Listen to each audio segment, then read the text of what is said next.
Welcome to the Empowerment Show with Melissa Heisler.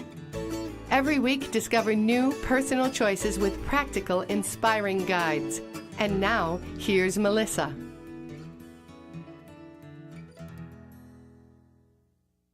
I'm Melissa Heisler, Empowerment Coach at It's My Life. And it is your life. Live it. Today I'm joined by a host of characters, the cast and producers and directors of Not Dead Yet.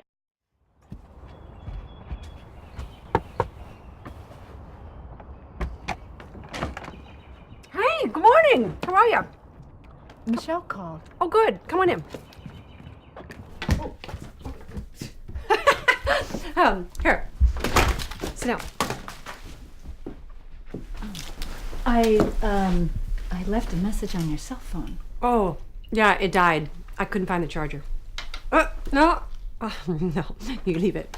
That's what I've been doing. That's what Frances told me to do. That's a really good idea. Maybe we should go see Frances. I feel great. I haven't bathed in 4 days. I haven't brushed my hair. I haven't done my makeup. It's wonderful. Do you mind if I open up a window? It's starting to smell, isn't it? Yeah, but it's probably the food containers. No, it's me. I wanted to see how strong it could get. If Hervé sees this, he's going to be really upset. Another anal retentive man. You know, Cindy, I'm really proud of you because you've let yourself go. No. Yeah. But maybe it's time to take a shower. I was thinking about walking naked in your garden. I've been dreaming about urinating in the yard. I mean, why not? Men do it all the time. Yeah, I'm sure the neighbors would really love that. But Michelle called, and I think that she wants us to go see Frances.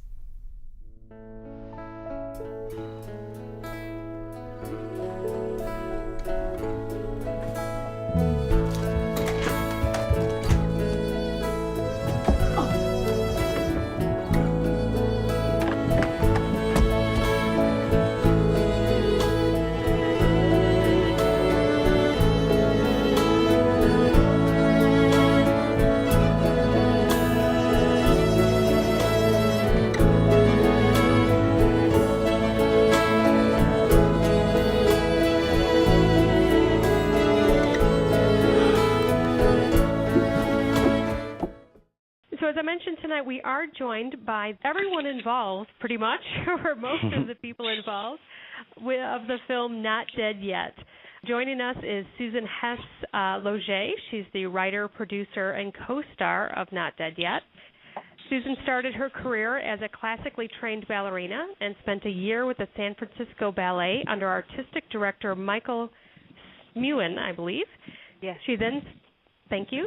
She then spent 7 years as one of Europe's most successful fashion models, gracing the Italian, English, and German versions of Vogue, Marie Claire, and Elle. Susan then transitioned into her passion, acting, where she co-starred in 4 network television movies, a Sidney Sheldon miniseries for CBS, and episodes of Miami Vice, Night Watch, Spencer for Hire, and Kristen Cromwell. Susan then moved behind the camera, forming her own production company, Two Chicks with Cameras, where she co-directed and produced a series of short films. Joining Susan tonight is Betty Moyer, one of her co-stars. Born on an army base in Taipei, Taiwan, Betty grew up on a chicken ranch in Smiley, Texas, about 60 miles southeast of San Antonio. To date, she has appeared in 9 films, including Untraceable, The Postman, and The Temp, 11 network movies, and 2 television series, UPN's Nowhere Man and CBS's Under Suspicion. Betty's favorite experience on a film to date was as Ada Reynolds on the Hallmark film The Valley of Light. She has also performed extensively on stage in such productions as Distracted at the Artist Repertory Theater in Portland. And we also have Sam Hull, who directed Not Dead Yet. He is the recipient of MFA in acting from the University of Florida. Among the dozens of plays and musical productions he has staged to date, Sam was responsible for the 1998 and 2000 Sabre Latin American extravaganzas at Walt Disney World and Miami's International Center. He's been named to the Who's Who among university professors in 2005, and Sam has taught the craft of acting and directing at St. John's University, Portland Community College, the Art Institute of Portland, the University of Central Florida, the University of Florida, Rollins College, and the College of St. Benedict. He was presented as the American Theater and Human Higher Education Conference in New York City as well. As an actor, Hull has also been in more than 60 shows, sung in numerous operas, and starred in national commercials. Roland Sirizen, he's one of the producers of Not Dead Yet, and he graduated from the University of California at Irvine with a BS in psychology.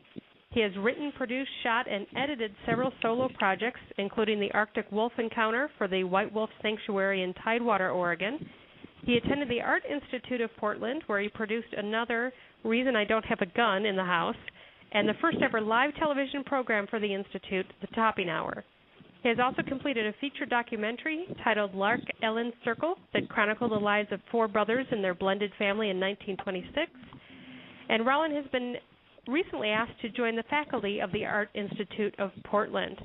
So thank you all so very much for joining me tonight.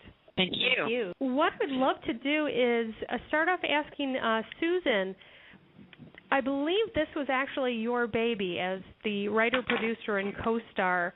Where did the idea and the impetus of creating Not Dead Yet come from? Well, basically, how old was I? Mid-40s, and I was an older mother. I kind of was taking a look at my life and thinking, I'm not done yet. I gave up acting and filmmaking to live in France, where I met my husband and have our children. And enough years had passed. I walked away from a pretty lucrative career just because I didn't want to be topless all the time. I'd had breast implants and got sick and had them out, and it made me really question the business, and I realized it wasn't something I wanted to be part of as it was, where women are hypersexualized and they're almost always the accessory to some male, and they're very rarely the main focus of a film. And so in my mid-40s, I thought, you know what, let's just do something.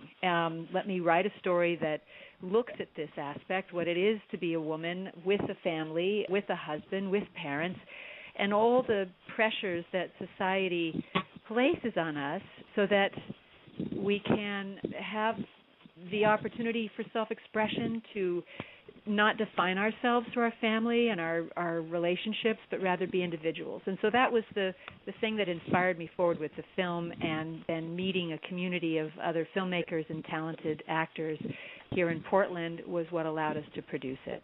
I think it's a very interesting point that you bring up. I had the founders and artistic director from Babes with Blades. It's a theater company here in Chicago, and they were talking about how there are such limited roles for women, whether it's in film or whether it's in theater, and that the roles that usually women are put into are the roles of, like you said, it's the arm candy, it's the mom, but they're usually never the key point roles. Yeah. And if they are, it's usually in regards to a relationship with a man versus, really being a woman's story on her own. Absolutely. And there's an organization called Women's Media Center. I'm not sure if you're familiar with them. There's also something else, I forget. But there are these various organizations that have really tracked the women's voices in media. And I think recent studies showed that over 80% of film critics are men. Probably over 80% of anyone involved in the creative process in feature films, the top grossing feature films, are men. About that same number in television, a little bit better. But we live in a world that is defined by a male perspective. And so unless women are involved in the creative process, there is no feminine perspective available. Exactly. And I wonder, anyone's welcome, Roland, if you have some comments on this as well. I had heard that as you were trying to get this film out there to be seen, that you're having difficulty because of the content. Reality of of what independent film, at least over the last few years, has been, especially when we were making this movie and trying to get it going, is a lot of films are made directly to video. What distributors are looking for more than anything are, number one, horror, and number two, sexual teen comedies, raunchy teen comedy. And I'm not going to say that there isn't a place for that sort of entertainment, but for very mindless entertainment where I think, movies geared for women are obviously going to be movies that are going to make you think more and feel more and things along those lines. And with independent film, it's hard to find the market for it. It really is. You've got to work 10 times harder or even harder. I think that there is now a way to get these movies out there and to have them seen and have them grow by word of mouth, which, if you're a filmmaker, is probably the most rewarding way to have a grow, is through word of mouth. This is probably part of why you had done the film, was that looking at the way films are chosen, just looking at the industry, but also looking at the world of acting for women, just in general, or those over 40, that the opportunities out there aren't the same. So being able to get the roles, to be able to get the content out that you're interested in and get these films produced, it seems like there were a lot of things against you. I would jump in there and say that I think it's, even the films that call for a 50-year-old woman, then the casting takes over, and in a lot of cases, they're not using women of that age. They'll cast down in age. They skip them and go, oh, well, she's 35 and she can play this. So the idea of what a 50-year-old woman looks like is not necessarily realistic in the film sense. And so I think there's an education there that we were trying to say, no, this is what 50 looks like. And many times the men are 50 or older, and the women are 35. So, and we just accept that. It's like they're not the same age. They're not even the same generation.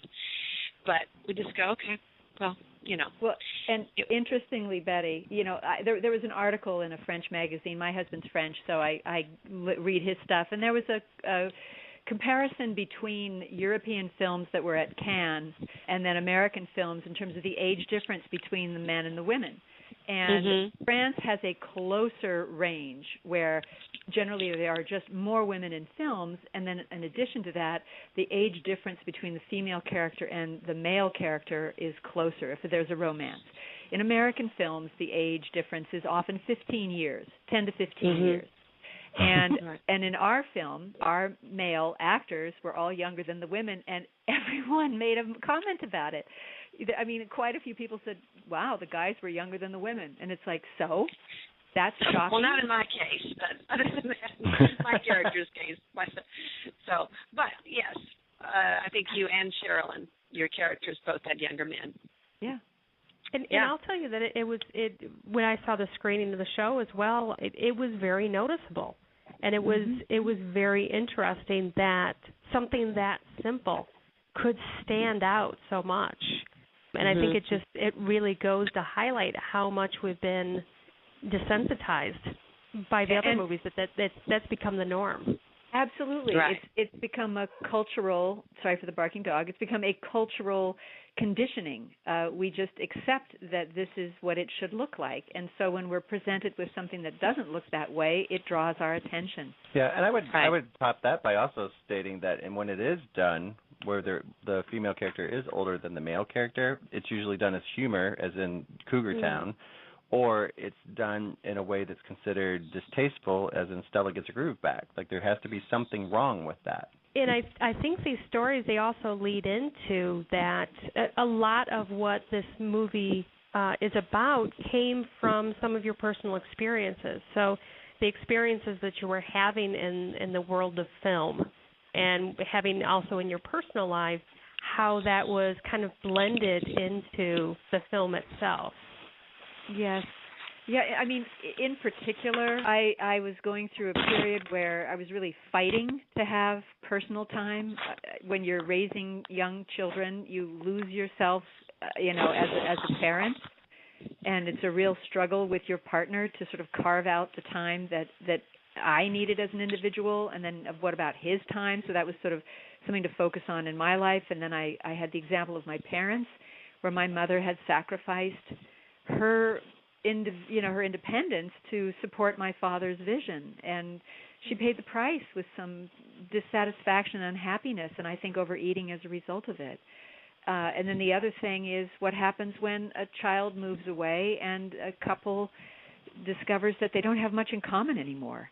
So these were all things that I was exploring, and to some degree they were mirrored in the relationships that the other cast members were having. We would get together and talk about what was going on in our lives, but I pulled a bulk of it from what I had observed in the relationships around me. And I think, Betty, you can touch on that as well. While you were in the process of actually writing the script and having both a professional and a social relationship with Susan, what was it like to kind of see some of the personal impetus end up on the page? Well, at times that was a little disconcerting. My husband, the first reading we had, and the character was not anything like my husband, but he must have seen something, because our first reading that we had, staged reading of it before we started shooting, he got up and walked out in the middle of it. So something touched a chord for him. And it was interesting when I saw it, how at the time that really wasn't my life so much, but it's interesting how life is now starting to imitate fiction. So, I am going through some changes in my life at this point. It was interesting to see it on screen, but as I said, it wasn't that close then. It's closer now. And that's what I thought was very interesting about this film too, because I think it was such basic stories, and it was interesting to learn afterwards that it was really brought from your lives, because a lot of the themes that came up are very universal, I think, for women. I remember in the beginning everybody talking about the idea for all of the storylines coming from personal lives, but in the end what they ended up being were sort of a jumping off point for the storylines, and the storylines sort of took their own identities as Susan got more and more into the writing process and got more drafts done and things like that. So it was important to everybody that they be real storylines that anybody could identify with, that you could really see happening, rather than, as Sam was saying earlier, when you get into characters that are older than 40, they become overblown type stereotypes. I think that also speaks to just the basic theme of the movie, which is that as women grow older, they get to a certain point where they reevaluate, whereas I don't know that men do that to that extreme or to that detail. And so these three characters in this film hit a certain point and they all start asking themselves, is this what I want? Is this enough? Or do I want something different? And I think a lot of women, as we were on the film festival tour, could identify with one of those three aspects, or even two of them, or even all three of them at the same time. There were things that people could see themselves in the characters in the story. I was just going to say there was a screening in Los Angeles for the Women in Film there, that chapter, and a woman in her late 60s, early 70s said, I saw myself in every character, in every scene. You've managed to show me, the various challenges and periods that I have gone through as a woman. So it sounds like there's some really strong connection that you're making with your audience. Has it been fairly well received? Where has the film been shown? I know you mentioned at some festivals. It's shown at some festivals. There was a screening in New York for an organization there, another one in Los Angeles. Every time we have shown it, the reaction, we had a big series of screenings here in Portland. We raised several $1,000s for local nonprofits benefiting women, and the audiences consistently really enjoyed the movie, and comments were, it's a truly feminine perspective. It's unusual because you don't normally get to see a film that's so really from a woman's point of view. The idea that women could see themselves in the story and relate to it, and even men who saw themselves in it and thought, I have not been a very good partner. And so I think for those who have seen it, they've really enjoyed it. The challenge was getting it out there. And I tried with the marketing and everything else, but it is such a money pit that after a while it's like, I need to move on and get on to the next thing, and at some point I'll turn around and take a look at this again. And I want to touch on that, but I also want to let people know where can they see your film. It is available for download or viewing online, isn't that right? You can purchase DVDs. You can download it through iTunes. If you go to the Not Dead Yet the Film website, it's right there on the homepage where you can access it. So that's notdeadyetthefilm.com, correct? Yeah. Yeah, Melissa, the other thing I would add to that is that the film, when we were on the festival circuit, won the Baltimore Women's Film Festival for a feature and placed first at the Rhode Island International Film Festival, and then the film was the U.S. representative for the International Women's Film Festival. So the organizations that were looking for this type of film really kind of grabbed a hold of it when we were on the circuit and then took it and ran with it, which was great. Here's a film that went to the International Women's Film Festival.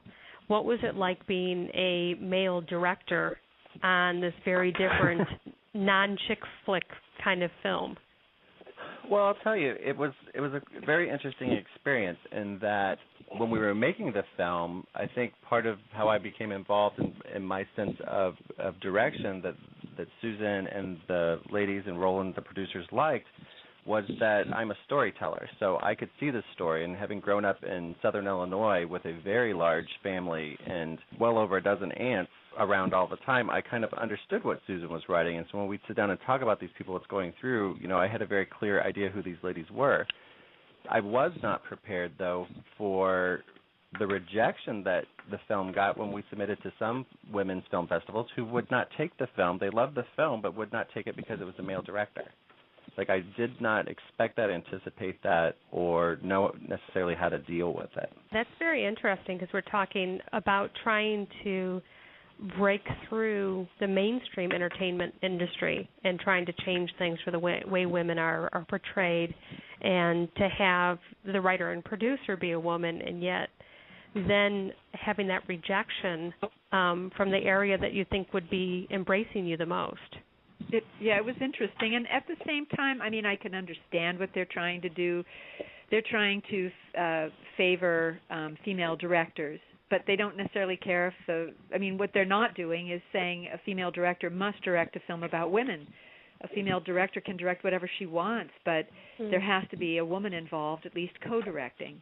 And about 3/4, if not more, of the women's film festivals require at least a female co-director. And I think that's part of the learning curve for us. It didn't even occur to me to think that or to check in on that while we were in pre-production or production. Mm-hmm. So it was quite shocking for people to say, "Oh, we love it, but we're not going to show it." So let's talk about the production end of things a little bit. Susan, this was your idea. Why not go shop it out to other production companies? Was that an idea that you had, or did you want to produce this yourself from the get-go? It's the latter, and the reason for that is my acting career was the biggest in the late 80s, early 90s, and at that time I wrote a number of scripts and shopped them out and looked at, had feedback, and et cetera, and what I realized about the industry was that there's as Sam was mentioning earlier, sort of a stereotypical external source of drama that drives many screenplays. And what even a local writing instructor, a screenwriting expert, was telling me to create some sort of a loss of an expensive piece of jewelry, and then they've got to find there was this whole complicated plot device she was trying to create to inject false drama. And what I was looking for was a character-driven story that had real drama. And Jackie Blaine was the person who stepped in and gave me the feedback I needed to pull it together. So I knew right off the bat that what I was making was not going to be considered commercial because it didn't have A-list stars. We couldn't afford them. It had David Ogden Stiers and Seymour Cassell, but it didn't have A-list stars, and it didn't have the kind of plot devices that many films have. So it already was sort of stepping out of something. But I guess from my perspective, it was important to make a film that was real and not that was a fantasy, because I think we have too much of that. I think it distorts our sense of how people relate with each other. Your comment about going from needing reality versus fantasy, and what do we have on television? It's quote-unquote reality shows that are absolutely fantasy. And I know there's been so much done as well. The whole movement of having the zombies, I think a lot of people are attracted to that because they're so detached from the reality of their life. I think that's what was so touching about seeing your film, is that it wasn't an overly dramatic show, but it was a very raw show. It was a very real film. When I was watching it, it really did have that deep connection that is hard to find other places. Well, thank you for that. That was the intention, and I guess I just knew, some part of me knew that most people would never see that, and they would require that I inject things into it that I felt would be false. It could, of course, it could be better. In retrospect, there's always something that could be done to tighten it up or make it stronger or whatever, and that's for the next one. But the goal was to make something that would touch people's hearts and allow them to see into their own lives and maybe recognize where they might grow. And I would also add to that, I think there was also a great learning experience for the female actors in the movie, because all of them at one point or another had a conversation with me about, is it too much?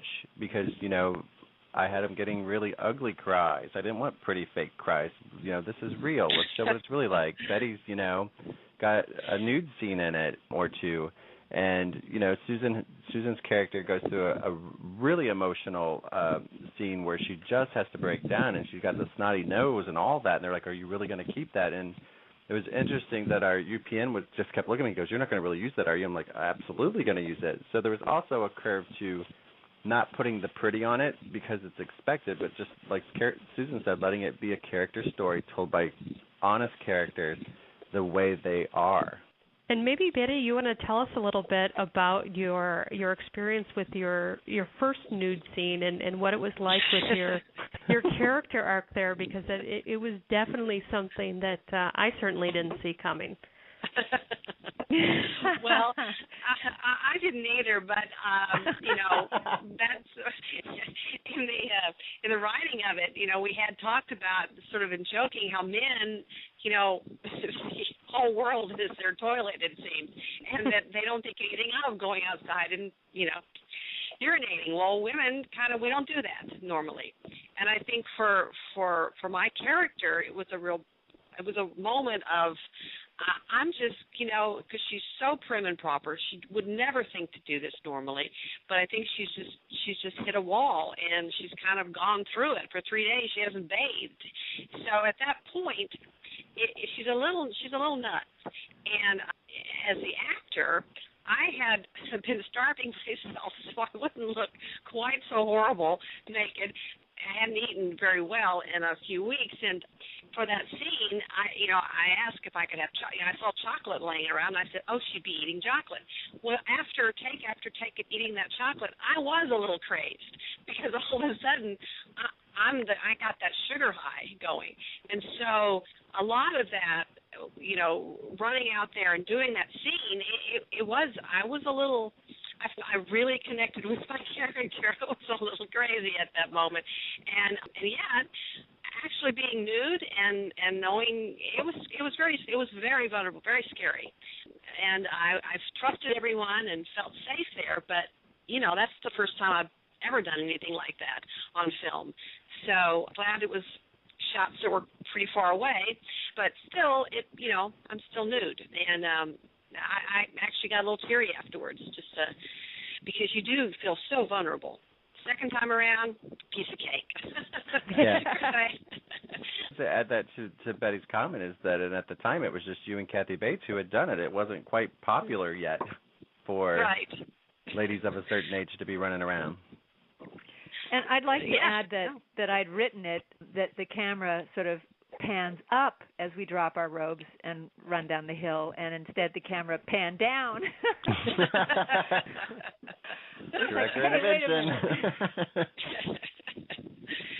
Yeah, but it was very fun to make. I must say it was the most fun I've had. And I felt very privileged to have been a part of this.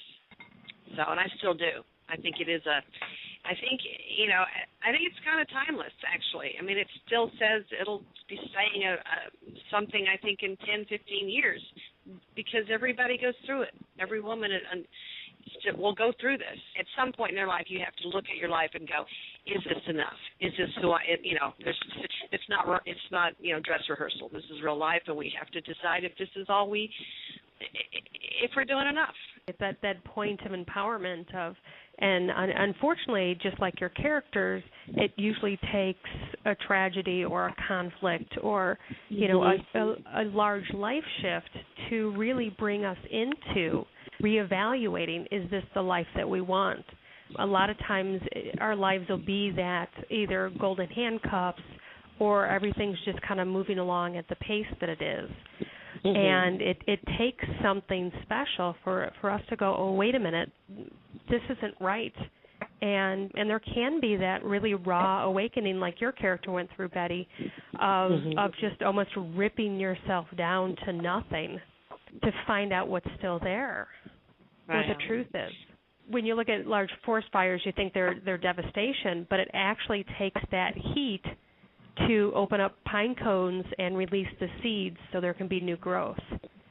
And I always like to look at that as far as our lives as well, that the challenges are there to break us apart so that we can regrow and rebirth and into what's next for us. Well, I would add on to that as well, that if you don't have any kind of down or darker times, then you don't know what the bright times really are. Going back to the film, and I guess coming from your lives too, because I know there's pockets and inspiration of what you were going through, is it takes that, going on a casting call for a 50-year-old woman and seeing 25-year-old women get the part. It takes that door being slammed on you to be able to both re-examine your life and, as Sam says, to look at, well, let me think of all the times where I was cast, and or let me think of ways that I can actually act again and make it happen for myself. Well, and I think it's important to note that as a society, women over the age of 40, for the most part, are absent from media. If you look at television news broadcasters, first of all, so few of them are female, and when they are female, they're generally under the age of 40. If they start to get a little older than 40, often they don't have a career that lasts that much longer. I believe Barbara Walters was someone who lasted a fairly long time, and I don't mean to demean her in any way, but there was quite a bit of plastic surgery that she went through in order to remain youthful. We have political figures, females that are harassed and ridiculed for appearing older. And so there's quite a bit of expectation that there will be facial surgeries or injections of products to appear young. And the same thing for even the men now. So we have a whole society that rejects aging, that embraces youth, and the women are the ones that pay the heaviest price, I think. And I think it goes a little bit back to your fantasy statement, is that there's such a desire for an ideal, be able to just pause in time, and it is not reality. And I think that's probably why your films touch so many as well, because it's facing that reality. It's seeing the realness of it and not playing into the game. I mean, we're all going to die. Let's face it. and as you grow older, trying to pretend that you're not, I'm taking something. I went back to school at the age of 53, so I'm currently enrolled in university working towards my bachelor's in an interdisciplinary degree. Thank you. I'm loving it. And we just completed a series of digital stories, and I did this first one on how it felt to be 55 with my 17-year-old daughter standing next to her on a beach in a bikini.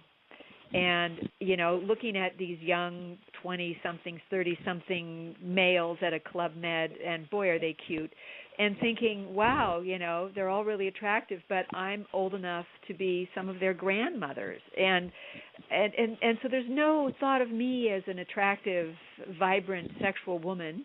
And standing next to my daughter, whatever we did, she can do it better. If we're raising our legs up to see who's more limber, of course she is. She can leap higher, run faster, jump farther. And so there's this sense of, wow, I am fading. I am on the downside of the slope. And yet I don't have to see it as a bad thing. I can see it as an opportunity for transformation. And that's pretty much what the film was trying to say. You know, embrace where you are now, make peace with it, and don't see it as a bad thing. See it as letting go of those things that might hold you or limit you in any way, and being free to explore this next phase of your life. I'd add to that, Susan, that if you don't like what you have, then change it. Well, and you can. There are many things you can do. Well, I would add to that I think at 55 you still are very sexual and you are very attractive, and you can have that as well. So, well, of course you can. I'm doomed, okay? So I know that, but I'm just saying in the context of Club Med with 30-year-old hunkies, you know. Well, yeah. And I bet some of those hunkies would have been very interested in you as well, Susan. I'm just saying. So don't throw that away. I think what you're pointing at too, Susan, is the transformation of, and it's when we are young, we take it for granted about what our bodies will look like and what they can do. And I think one of the gifts in aging is that we start detaching ourselves from just the way that we look, and you can get to the heart, and you can get to the mind, and you can get to the experience. And that's something a 17-year-old is not going to be able to take from you. And it is that other part of who we are that I don't think as our culture that we really see the value in it like we would benefit us. Yes. So it's releasing that physicalness and really getting back to the heart. I couldn't agree with you more. A huge focus of my life is spiritual study, and not religious, not evangelical, not that there's anything wrong with that, but that my perspective is coming from a sense of what is reality. And when you look at quantum physics, what you realize is that it's all consciousness, and that the physical world is formed out of this consciousness. And so in the end, the physical world is just an opportunity to see ourselves and see each other. And if when we focus too much on it, we completely lose the deeper meaning of life. And so that's pretty much where I'm at right now. And every now and then the physical world comes back around and bites me on the ass. And I'm going, damn. Well, we still are human. That's the important part to remember. And actually, it sounds like some of your viewpoints on this were included in the film, because I believe there was a shaman, right? Yes. Referenced in some of the scenes? Absolutely. Unfortunately, the gentleman who inspired me, his name is Shannon Kelly. He passed away recently. I studied with him for a period of 5 years, and what I enjoyed learning from him was reconnecting to this spiritual realm that forms the foundation for all of what we perceive as the manifest world. And so by constantly exploring that and reconnecting to it, it really gave me the courage, not only the perspective to write it, but the courage to make the film. And let's talk a little bit about that, to bring back to actually writing and producing this film, that we talked about that you wrote it and you knew it was not a commercial film as they're defined. Did you look for investors or anybody else to help contribute? No. Briefly for about 10 seconds, but in my late 40s, during my years of modeling, I managed to make a fair amount of money, and I'm fortunate enough to be married to someone who is able to support the family. And so I had money in savings, and I was able to use it to invest in this project. And it felt like the best gift that I could give myself. And so our budget was around $200,000. And that's considering we had an 18-day shoot. When most people look at the amount of production value in the film, they're surprised at what we spent and the period within which we made it. But I just realized I didn't want to waste time looking for somebody. I know that's not a luxury for everybody. I would also add that if I had done that, maybe some of the weaknesses in it might have been flushed out. So in a way, that's not such a great thing to just have the money and say, let's do it. But on the other hand, it allowed me to just make what I thought was the truest possible story. Yeah, and I would add to that, Melissa, that, when looking at this film, is that talking about people stepping out of their comfort zones, Susan was a first-time self-producing feature film. Betty's doing her first nude scenes. This is the first anything on film that I directed.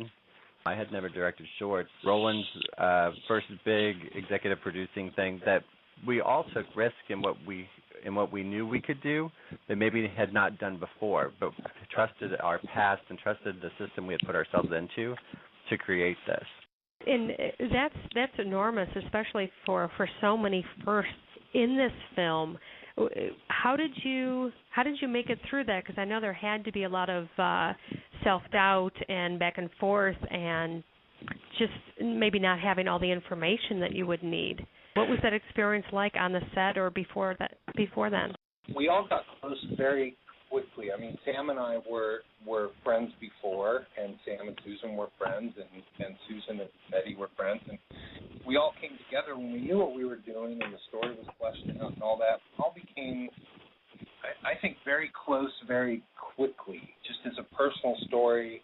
You know, as the producer, you know, Susan was the producer, but she had to focus so much on acting, so there were a lot of times where I sort of became the cheerleader for the team. And I remember, and I think Susan will remember this, at the end of the first week of shooting, we shot for 3 weeks, at the end of first week, I kind of had to go off into the corner because I started cheering up a bit. And Susan came over and she said, "What's going on?" And I said, "I think I'm about as happy as I could be right now to be doing what I love to be doing and to be doing this with these people." And that was how close that we got. The other thing was we had a couple people on the crew who did have a lot of experience and had worked in Hollywood, and they were able to help us out whenever some issues came up. But for the most part, we just trusted each other. It made us all stronger for it, I think.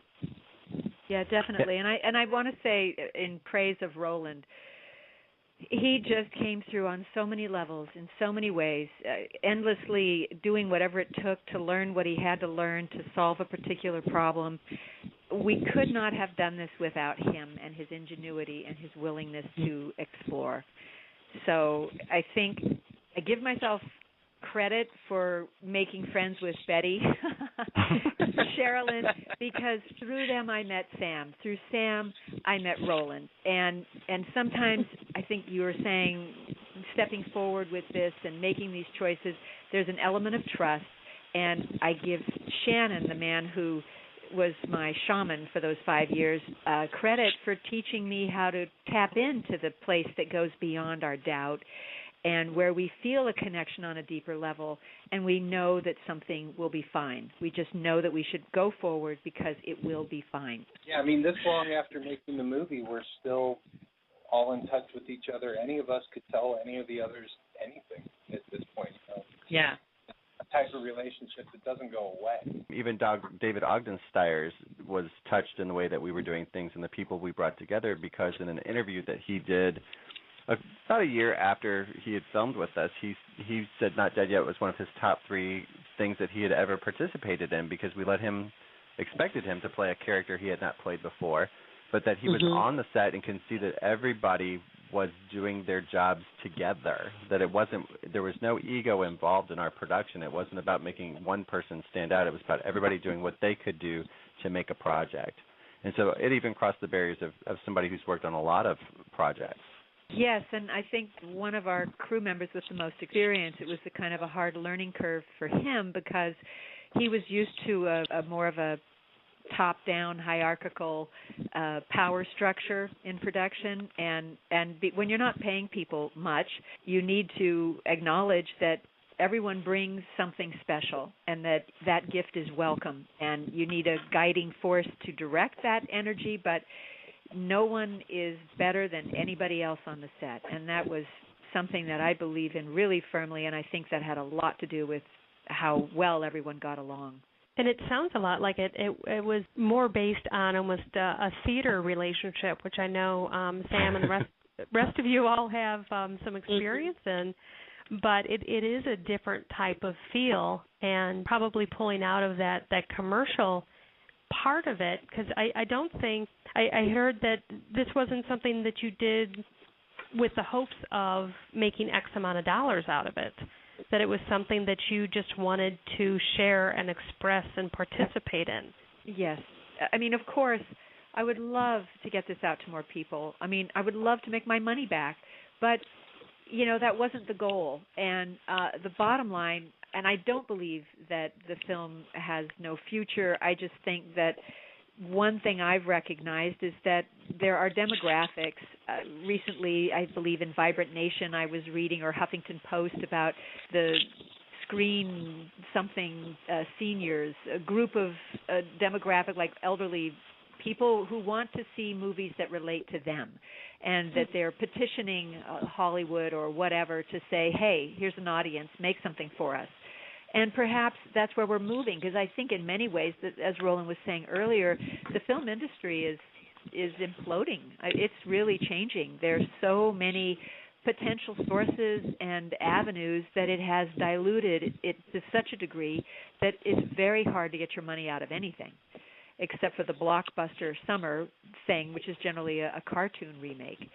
So that's a real challenge, and audiences, hopefully through social media, there'll be some sense of, as a demographic, we want to see something, and when that population already exists, then films can be made because they know where they're going. It is about building communities and building art and relationship and education and information to share with that specific group that is longing for it. And so I see a great need to continue to do works like that, because we're not all cookie cutter, and we don't all want to see the film that was based on a musical that was based on a book that was based on a cartoon. Well, yes, thank you for that. And it's true, because I mean, a remake of The Great Gatsby, a remake of this and a remake of that, and how many times do we need to see the same thing just redone with this generation's stars? Is there really nothing other to, I mean, are there no other stories to tell? I mean, crowdfunding is another option, an avenue, because what it does is it helps to define an audience. And it gives people a chance to feel like they're part of it as it's being made, and then they're ready to receive it when it comes out. So there are options, but what it does is it scales down the production. It's less realistic to have the huge budget and the big salaries, I think now. I just think that's something we're stepping into. It's not going to be what it once was, even in the modeling industry. That's pretty much over. It's just a whole other topic and an interesting area to pursue. Looking at a lot of the major newspapers now sending people out with iPhone cameras versus having professional photographers, and I wonder if the world of crowdfunding, like you mentioned, is going to change the shape of the entertainment world as well. That the quality of the technology might not be as important as the story, or a story that relates to that individual. It's an interesting time to watch. Well, and I think too, this concept of digital storytelling, these 2 or 3 minute stories that are a couple of snapshots scanned into your computer, and a voiceover narration. People are telling their stories of horrendous suffering or tremendous joy or emotional upheaval, personal growth, and in the telling it, there's tremendous healing, and it's very democratic, because anybody can do that and post it to YouTube and have people see it. So I think the process of storytelling, they call it the democratization of storytelling, is a tremendous healing tool for society. And now where a feature film fits into that becomes, maybe it's much less important as time moves forward. I don't really know. It'll be really interesting to see how that progresses. But I do want to make sure that our listeners did hear again that if they do want to see your film, which is available right online that they can view, it's at notdeadyetthefilm.com. I have so enjoyed speaking with all of you. I think it's such an amazing journey that you have made, both personally to have the stories of your lives mirror what so many of us are going through as well, and to have the vulnerability to share that with us, and then to have the courage to work as a team and really take the risk of making this film happen, and to show a different viewpoint, to serve women who want to watch films where we can be a major player where the storyline really relates to us. I think you guys have done some amazing work, and I really think it stands to show that, this film came out in 2009, and there's still a lot of interest about it. And so I really applaud you, and I have to say, every time I've seen it, I've enjoyed it and seen something new in it. So just a fantastic job, and I appreciate you guys all for sharing so much tonight. Thank you. Well, thank you. It was a pleasure. Yeah, Yep. Really lovely chatting and sharing whatever we can. And thank you so much for your feedback and your comments. It's definitely encouraging. I appreciate it. My pleasure, and thank you so much for being on the show. Join Melissa Heisler next week right here at The Empowerment Show. Join the conversation at facebook.com/The Empowerment Show or twitter.com/Empowerment Show.